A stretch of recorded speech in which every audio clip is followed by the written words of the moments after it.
صدقہ فطر آپ کا دینا غریب کا حق۔ نبی علیہ السلام نے ارشاد فرمایا، مدینے کی گلیوں میں اعلان کر دو کہ صدقہ فطر واجب ہے، اور ارشاد فرمایا صدقہ بلاؤں کو ٹالتا ہے۔ پھر ارشاد فرمایا بلا صدقے سے سبقت نہیں لے جاتی، اور ارشاد فرمایا حقدار کو اس کا حق دو۔ ایک جگہ ارشاد فرمایا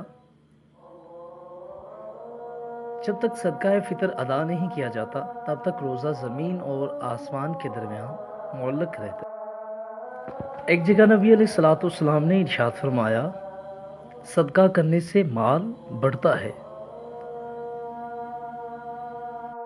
ذرا غور سے سنیے گا کہ نبی علیہ السلام نے ارشاد فرمایا کسی مسلمان کا دل خوش کرنا افضل عبادت ہے۔ یہ صدقہ فطر کی مقدار، فدیہ کی مقدار آپ ملاحظہ کر سکتے ہیں۔